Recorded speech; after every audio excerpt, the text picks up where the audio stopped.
Today, we're flying on what I consider to be one of the most underrated airlines, EVA Air, on their newest business class on the 787-10. Now, often when you think of top-tier business class products, the first airlines that probably come to mind are heavy hitters like ANA, Singapore Airlines, and Emirates, just to name a few.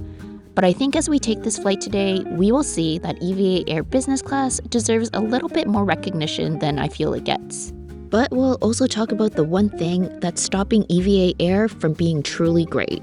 All right, so I am super excited because I have been wanting to try out EVA Air's new business class on their 787 for a while now, or Royal Laurel class as EVA likes to call it. We'll be going from Tokyo Narita to Taipei. This is what the EVA check-in counter looks like at Tokyo Narita. It's quite small, but you do get priority check-in as well as fast-track security as a business class passenger, of course.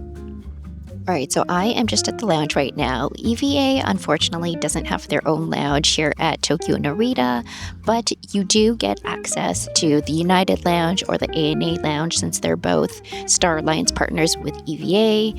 Which one you choose, well, it might depend on which gate you're departing from and how long it might take you to get there. Personally, though, if you have the time, I would select the ANA Lounge just because ANA Lounges always have their famous noodle bar with the most amazing noodles. So that's why I chose the ANA Lounge today. It's definitely a nice place to be, but I'm sure you can't go wrong either way. It's now time for the best part. It's time to board, and I'm finally getting to check out EVA Air's new business class, which I was really excited about. Here's a quick look at our 787 today as well. As we get on board EVA's 787 business class, there are 34 seats that are arranged in a 1-2-1 configuration. They're also designed by BMW Designworks. My immediate first impression is that the seats are incredibly chic and modern looking. If you're sitting in an even-numbered seat like I am, the side table will be next to the window, and you'll have these extra storage areas that you won't have if you're sitting in an odd-number seat where the side table is next to the aisle. There was a storage locker, of course, with the headphones and a mirror. Off on the side panel, there's a 3-prong headphone jack, universal charging port, and a USB-A port for charging. The seat controls had LED backlighting, and a small wood grain shelf that lined the controls really evoked modern luxury, which is unsurprising coming from a design company owned by BMW. Probably one of the best features, though, was this footwell. It didn't feel cramped at all. And after a welcome drink and a hot towel, it was now time for takeoff.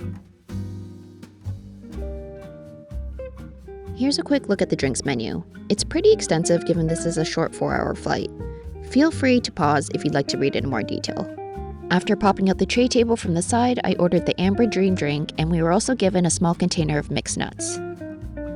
It was a great way to start off the flight. In the meantime, let's talk about these headphones, which are Thunder by EVA. They're quite nice, the noise cancellation worked well, and while I wouldn't exactly describe the audio as thunderous, they were still pretty good. I'd give them an 8 out of 10.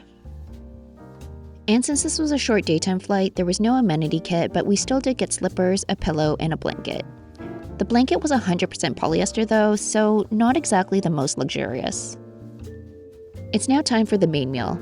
There were 3 menus to choose from, a Japanese menu, a Western menu, and a Chinese menu.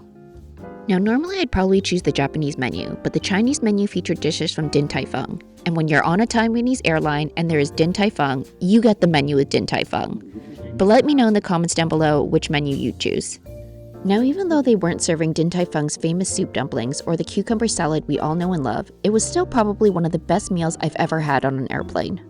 The noodles with the spicy shrimp and pork wontons had a ton of flavor and a really good kick to them. The wontons were also really juicy. Side note though, how gorgeous are these chopsticks? They were so nice. I asked the FA if it would be okay for me to keep them, and she was so sweet and said it was fine for me to keep them. Let me know in the comments down below if you've ever asked to keep anything on a flight before. Now back to the food. Next I had the house steamed beef soup. Apparently Din Tai Fung simmers the beef in the soup for 2 hours and it definitely tastes like it. It was so tender and the broth was warm with an ever so slight hint of spring onion flavor. Drinking this was like giving your stomach a hug because it was just so comforting. To finish, dessert was a honey and white fungus sweet soup. Now this tasted absolutely nothing like what I was expecting it to taste like. It's served cold and it's really refreshing. The white fungus basically tasted like honey-flavored jelly. At the end of the meal, we're given a hot towel to wipe our hands with. But let's go check out the washrooms in the meantime. Royal Laurel Business Class passengers have 3 dedicated washrooms for 34 passengers. There's even a sign outside the doors to denote that they're for business class only. There's 1 washroom at the front and 2 washrooms at the back of the business class cabins. Throughout the flight, I found the washrooms to be spotless and noticed that someone from the crew went in to check on the washrooms after each time they were used by a passenger. Alright, let's get back to our seats now. And for some strange reason, they decided to turn off the lights.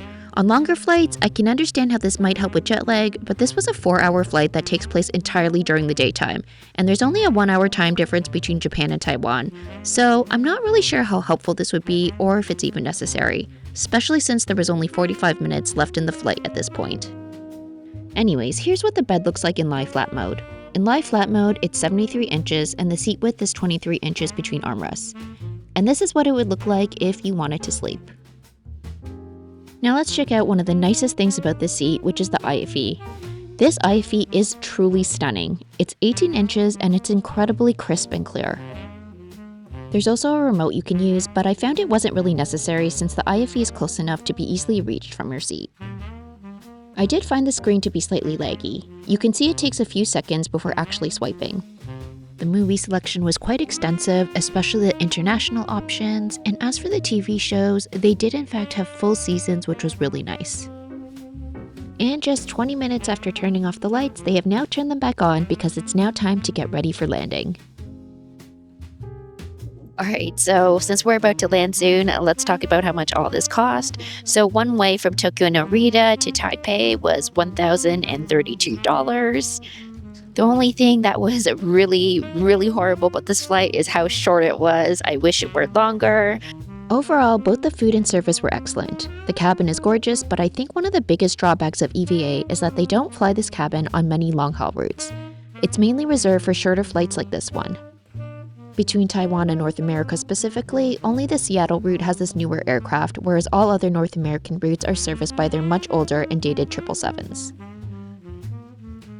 They did announce recently that they are planning to retrofit their 777s with newer business class seats as well, so hopefully that will come soon, but I feel like it likely won't be until at least 2025, more like 2026. If you've made it this far, please subscribe and like the video if you'd like to see more like this one. It's now time for me to get off the plane, even though I don't really want to go. But I also don't want to be dragged off kicking and screaming. Thanks for joining me on board as always, and I will see you on the next flight.